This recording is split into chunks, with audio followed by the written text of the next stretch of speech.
Renat, thank you so much for joining us today. I'm so excited to learn more about you guys and what you do. Someone actually introduced Bullpen to me and recommended that I use your services, and I thought they were phenomenal. So Right. why don't you start by sharing a little bit about you and Bullpen, please? Sure. Pleasure to be here as well. By way of background, I'm based in New York. I've worked in several capacities across real estate on the private equity side, asset management side, as well as on the capital markets advisory side. So somewhere around 2018, I met my partner, Tyler Castleberg, who was at that point starting Bullpen. The strategy really aligned between us two. Both of us had real estate investment experience, and we both ran into really the same problem, both as an employee and an employer in the industry. We found that a lot of talent is frankly misplaced. And a lot of what that does is a lot of employers end up not being able to find the right talent for the project.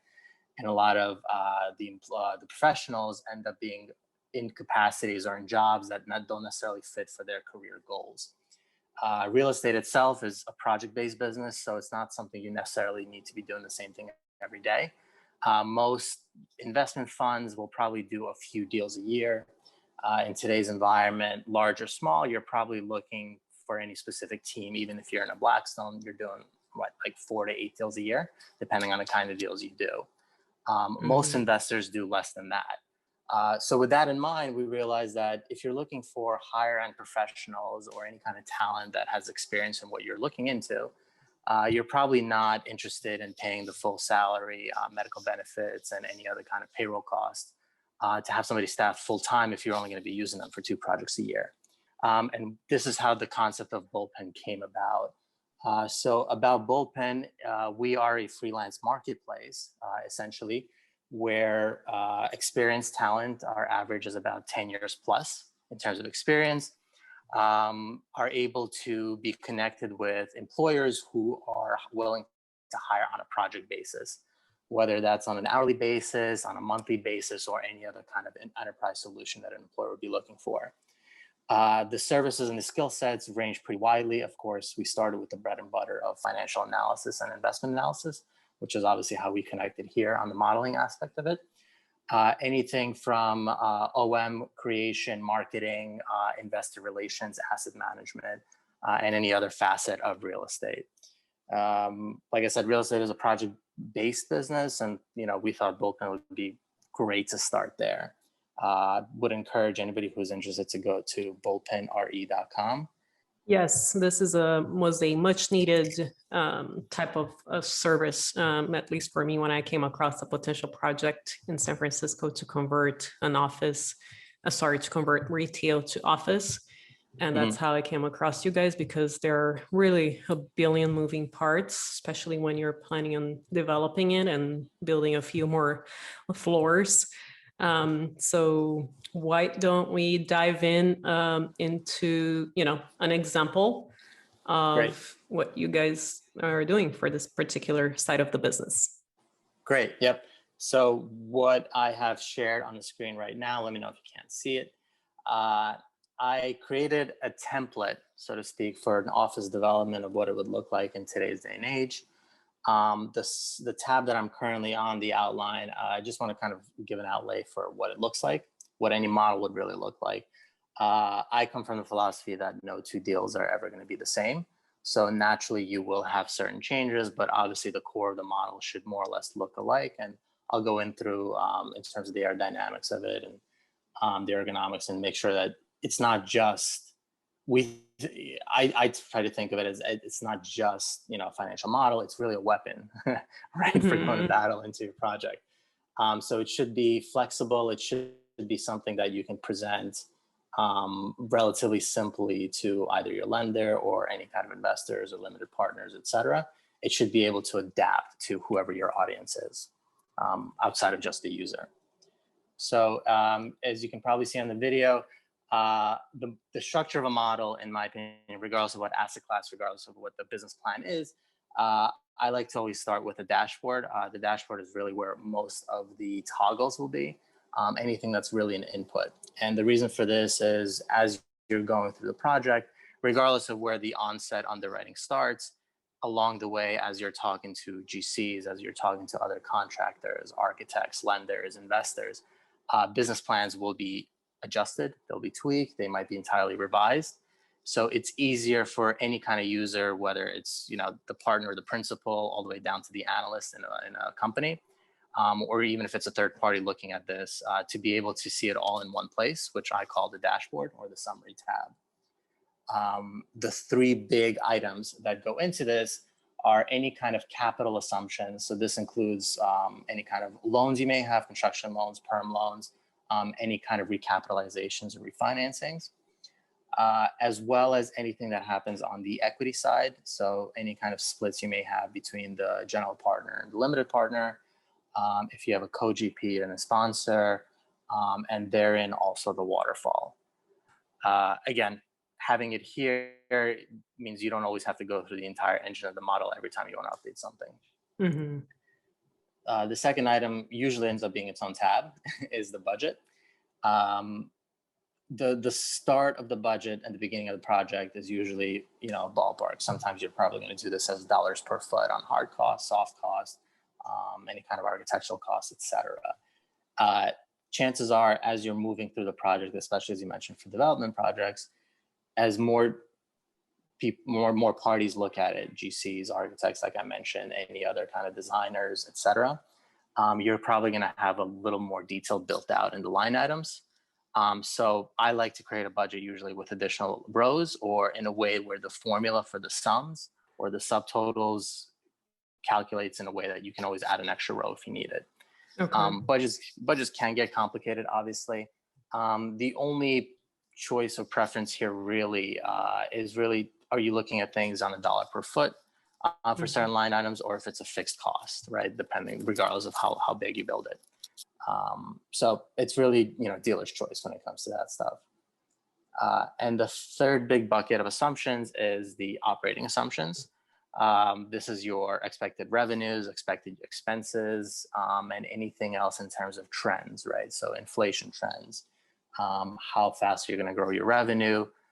In the case of an office development, what are your tenant improvement costs? What are your leasing commissions? And anything else that will be involved in terms of your monthly or annual operation for the pro forma. Okay. So these are your inputs. And then below that, if you can see this box, these are what I call supporting and receiving to the dashboard. This is really the engine. And everything here is automated. Theoretically, somebody who is a high level user doesn't really ever need to go into these rows. They never need to go into these tabs. You obviously have to trust that it calculates correctly. But outside of that, you never have to go, as you can see here, right? Anything beyond monthly cash flows onwards in terms of my model. This is all automated, and I'll get into Argus in a second. Sure. But the funding schedule is really the main engine, right? It's all the money that goes in, all the money that goes out on a monthly basis. I can actually skip to there just to give you a visual. And I'll zoom out. The numbers themselves aren't really important, but as you can see, starting with month 0 all the way through the construction, the lease up, etc., and everything that all the associated costs, all the associated leasing and financing, all the money that goes into fund it, to match it, and then all the operating cash flows that go into it. We can obviously go into it further later, but for now, I just want to show you that this is all really an engine, and it pulls from the summary tab, which we'll go into shortly. Same thing goes for the source and uses. Same thing goes for any kind of monthly or annual cash flows. And that's really, I think, as far as the bones of a model. I always think this is the best way to build it. Like I said, you're going to end up having to do something in terms of flexibility. Things always change, as we know, in the real world. And any project I've ever worked on, I don't think I've ever worked on a project where whatever was in the original pro forma is the business plan that ended up getting done. Things change pretty rapidly, especially in today's environment. So the goal is really to build it where you can quickly tweak it. Okay. And does it typically end up being more expensive in a longer time frame, or the opposite? In terms of projects, or? Yeah. When you say that, none of them end up being the exact same numbers. Yeah, it's a great question. I would say, I guess in this environment, it's a mixed bag. I think historically people's underwritings, or, and like I said, I've been on the advisory side where people would send me a model of what they want to get done. And then I'd go to the market for both a loan and the equity to figure it out with them. And, I've been on the private equity side where on the buy side, essentially, where either somebody sends me a model or I build it initially. And then I say, look, this is what we want to get delivered. This is the returns we're looking for. I would say, generally speaking, and this isn't true of everyone, generally speaking, people's underwriting tends to be on the aggressive side. Yeah. So whether you're on the buy or the sell side, whatever model you receive, you're probably reining it in the sense of you think the rents may be too aggressive, or the rent growth is too aggressive, or the expenses need to be buffered up a little bit. One place where a lot of things might be hidden or misinterpreted is any kind of capital expenses, right? So people underestimate what it costs to, repair or repaint a hallway, right? Or common space in an office building if they're buying it already built. The best way to go about this, whether you're just at the beginning of building your model or you're going along and trying to flesh out your business plan and get it to market, I would say is, contact as many professionals as possible. This is obviously a networking business. Talk to the brokers about the rents, what they can reasonably achieve as you're going through your process of selecting a broker. Talk to several GCs about your cost, right? What they can reasonably get you as far as a budget, and where you could reasonably land in terms of your total construction costs. Sure. One thing about that, as we all know, this year has been very crazy, especially with regards to wood and metal. Skyrocketing costs. I think they're getting reined in as of, I guess, the last few weeks, it seems. But it really does a number on anything that has been, let's say, underwritten, Q4 of last year, Q1 of this year, right? And they're just now beginning construction. They just got all their permits, et cetera.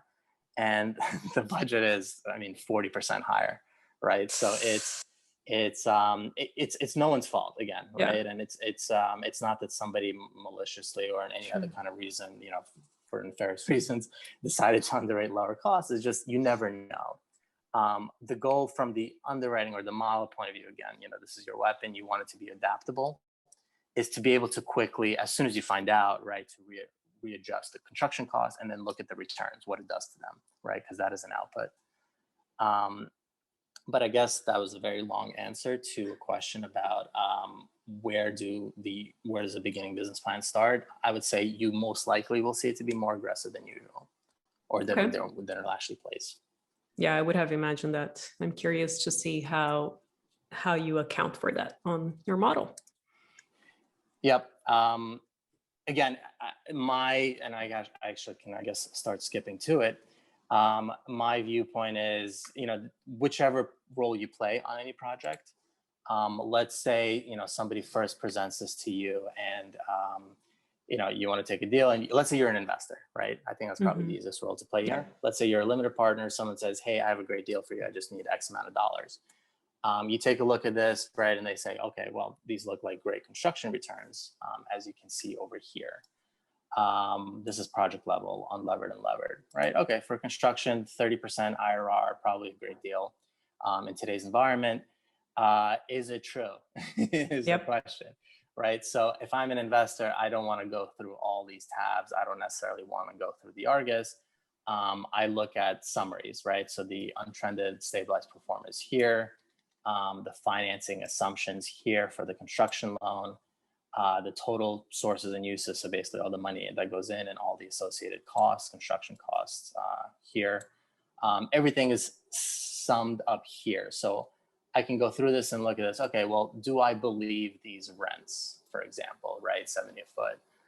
It could be yes, it could be a no. If I have experience with any kind of management of offices, right? I look at the expenses. Regardless of what you're building, dollar per foot tends to be on a net square foot basis. Tends to be a pretty consistent metric. Right. Obviously, as you can see here, this specific business plan is for one of those nice office buildings built in this environment, more for use of amenities, larger floor layout, so they can be a little more flexible in terms of partitioning for multiple tenants. So you would go through, what numbers you do believe or don't believe. Again, from my experience of doing any kind of deals, lean on experts a lot. Whatever I think I know about rents, I will inevitably go through a process of talking to multiple brokers. And personally, that's my favorite part of this business is that I think my phone battery dies maybe 3 or 4 times a day. Oh my gosh. Yeah, it's maybe I just have an old phone, but it is a fact that I'm on calls pretty much all day with contractors, with brokers, just trying to figure out where the market is on any specific deal, right? Because every deal is custom. But it's a fun part of the business, right? You're always learning, you're always hearing new things, and you shouldn't be expected to know everything yourself as far as these numbers. Not at all. It's just too much. It's crazy. Yeah. So to answer your question, right, I would go row by row of what I believe, but I would be more interested in the deal if it was presented to me this way, right? I'd be more interested in it. That way, it's not just, okay, I'm probably gonna have to spend 4 hours looking through this whole model to learn it. Of course. It's more of here's my rents, here's my expenses, here's where the loan is underwritten, right? Do I believe this rate? Do I believe this leverage, et cetera, right? Obviously, the more experience you have, the quicker you can get through something like this, but at least it's all on a single page that you can even print if you need to go, take it on the go. Awesome. How about we go through some of these tabs as a developer? Sure. So as a developer, let's say that I am the sponsor on this deal. Obviously, I'm trying to present it to investors and as well as construction lenders. My goal here is, and this is personal preference, I would rather be more conservative on the first onset. That way, inevitably you're negotiating, right? You're going to negotiate with the lender. No matter what you present them, they will rein you in because that's just their job. Everyone will try to rein you in on everything they can because that's, obviously everybody wants to outperform whatever is initially presented. So in order to really cut the part of, how long it might take to negotiate and agree on any of these numbers, I tend to be a little more conservative in the underwriting. So beginning with the financing, construction debt, tricky conversation today. I'm not going to claim to know what it's like across the entire country. Sure. Relatively conservative to say that 50% of your total costs will be covered by debt. I think any lender out there who's currently lending will probably agree with that, and they'd be willing to look at a deal. If I go to any kind of lender and say, I have 75%, or I need 75% of my total cost to be debt, either they will not look at the deal, or it'll be a long or more extensive conversation in terms of, getting to a deal with them. Sure. Similar, and by the way, I highlighted in orange all the things I'd go over as toggles, or the primary ones at least. That way it's easier for presentation purposes, but they don't by any means need to be orange. So, similar with the rate, it's split up in two, but essentially this is 4.25. Again, highly contentious subject depending on the marketplace you're looking at today. If you're lucky, you might get below 4 these days. For a construction loan? Yeah, wow. I think that's aggressive. Yeah. That being said, it plays in terms of what other things you're doing, right? So if you're asking for high leverage and a low rate, you're probably not getting it. It's one or the other in some cases. And the second part of financing is on the equity side. And by the way, there's obviously things in between. It just doesn't, to avoid complication, I didn't include it here. Anything regarding mezzanine debt, any kind of preferred equity, et cetera, that might be in between. PACE loans are a subject matter, obviously not for office, but anything else that goes in between would be included in this box for whoever's putting in money to look at. The split here is 90% will be the LP, right? This is a toggle, by the way, so it just overrides it as necessary. And the remainder is funded by the GP. Within the GP, I usually like to split up in case there's usually more than common. Today, there's going to be more than one partner doing the construction. There's a sponsor and there's a co-developer. Either they're providing you their balance sheet so you can go get the construction loan, right? Or anything else, any kind of other guarantee value, because most sponsors are at this point treading pretty lightly. So it's nice to spread that risk and reward, of course, with that. And I don't think we covered mezzanine debt on the podcast yet. Do you mind just sharing in case anyone doesn't know what it is, please? Sure. Yep.